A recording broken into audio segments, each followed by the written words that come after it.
Oke, baik. Assalamualaikum warahmatullahi wabarakatuh. Sebelumnya, perkenalkan nama saya Ajwar Stafara dengan stambuk A251-19123. Saya merupakan mahasiswa program studi pendidikan kimia Fakultas Keguruan dan Teknik Pendidikan Universitas Tadulako. Nah, pada kesempatan kali ini, saya akan menjelaskan tentang siklus nitrogen dan mungkin kita akan bahas dengan rinci apa itu siklus nitrogen. Siklus nitrogen itu merupakan salah satu daur biogeokimia nutrien yang sangat penting di muka bumi ini. Nah, mengapa itu dikatakan sangat penting? Sendiri digunakan untuk organisme hidup yang menghasilkan sejumlah molekul organik kompleks seperti asam amino, protein, dan asam nukleotida. Nah, nitrogen atau N2 ini dapat ditemukan di atmosfer dengan 78% di udara atmosfer serta di dalam tanah dan laut.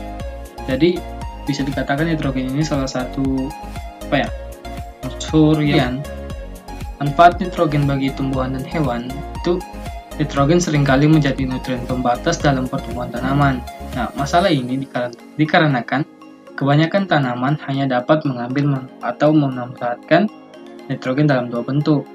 Yang pertama itu ion NH4+ atau ion nitrat NO3-. Nah, jadi tumbuhan ini dia tidak bisa mengambil nitrogen secara langsung di udara dalam bentuk N2 atau gas nitrogen. Kemudian, hewan-hewan dapat mendapatkan nitrogen dengan memakan bagian dari materi organik organisme hidup ataupun yang mati untuk metabolisme tumbuh dan berkembang biak. Nah, terus kita masuk ke tahapan siklus nitrogen. Mungkin tidak akan saya jelaskan panjang lebar pada sini karena akan ada gambar. Yang pertama itu fiksasi nitrogen. Itu adalah langkah pertama yang terjadi dalam proses pembuatan nitrogen yang akan digunakan tanaman nantinya. Kemudian ada proses nitrifikasi. Nah, nitrifikasi ini merupakan proses dari NH4+ menjadi NO3-. Nanti kita akan lihat bagaimana prosesnya. Kemudian ada yang namanya asimilasi. Nah, proses tersebut adalah proses di mana NO3- tadi yang digunakan oleh organisme hidup, baik itu tumbuhan atau hewan. Kemudian ada amonifikasi. Itu adalah salah satu bagian dari proses pembusukan. Jadi ketika hewan atau tumbuhan mati itu akan diurai oleh jamur dan bakteri dan akan kembali menjadi amonium. Kemudian ada yang namanya denitrifikasi. Itu adalah sebuah proses yang nantinya akan mengembalikan nitrogen ekstra yang ada dalam tanah itu kembali ke udara dalam bentuk gas nitrogen. Nah, kemudian ini gambarnya. Jadi nitrogen itu dia dimulai dari nitrogen di udara dalam bentuk N2 itu nanti akan jatuh bersama air ke dalam tanah. Nah, nitrogen yang jatuh ke dalam tanah ini selanjutnya itu belum bisa diambil langsung oleh tumbuhan ataupun hewan karena masih dalam bentuk N2. Namun, ada beberapa tumbuhan yang biasanya adalah tanaman polong yang memiliki bintil seperti di dalam gambar ini. Nah, bintil tersebut merupakan bakteri Rhizobium.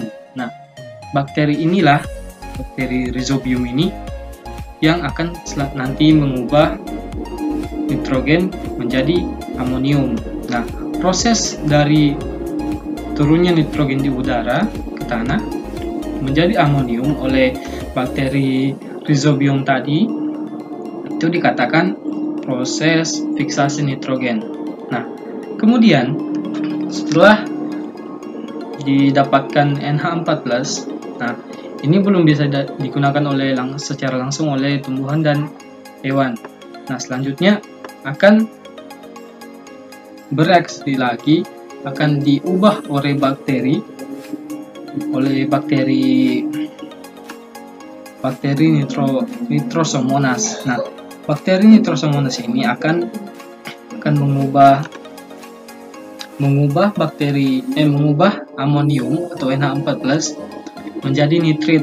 Nah, ini yang dinamakan proses nitrisasi. Nah, kemudian ini dinamakan proses nitrisasi. Nah, itu nitrisasi. Kemudian nanti ketika nitrit N2- ini akan diubah lagi oleh bakteri yang namanya bakteri Nitrobacter. Nah, diubah menjadi NO3- yang lebih kompleks lagi.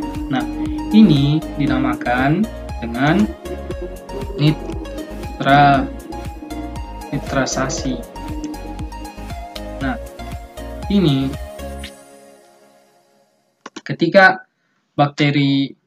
ketika nitrogen telah menjadi NO3- atau nitrat, ini akan dapat digunakan oleh tumbuhan. Nah, terus proses dari nitrogen dari NH4+ menjadi NO3- itu dikatakan proses nitrifikasi. Kemudian NO3- ini atau nitrat itu akan dapat digunakan secara langsung oleh tumbuhan ataupun hewan. Dan proses ini dinamakan asimilasi. Nah, nanti ketika tumbuhan atau hewan ini mati, dia akan terjadi pembusukan oleh dekomposer. Nah, dekomposer ini merupakan jamur ataupun bakteri aerob atau anaerob. Nah, proses pembusukan dari tumbuhan dan hewan ini dinamakan proses dekomposisi.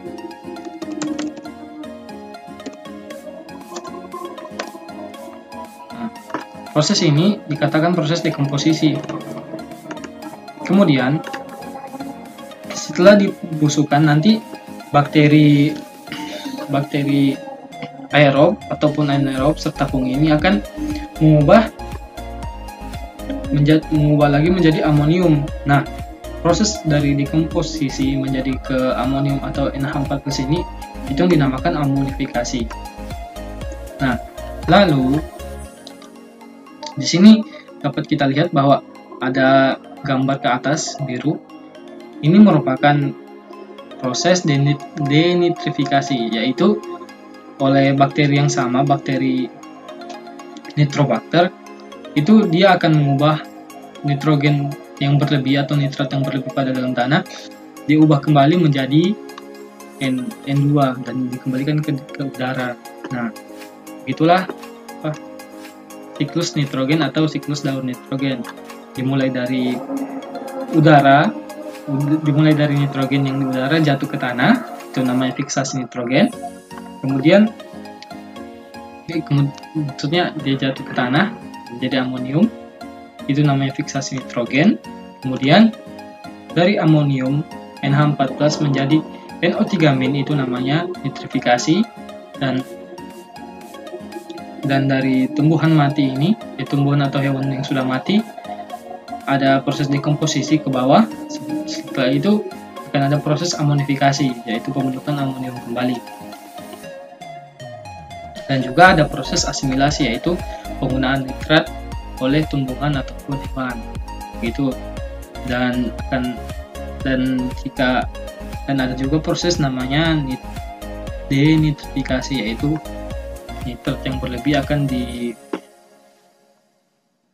diubah oleh bakteri lagi menjadi N2 dan akan dilepas kembali ke udara. Mungkin sekian dari saya. Assalamualaikum warahmatullahi wabarakatuh. Thank you.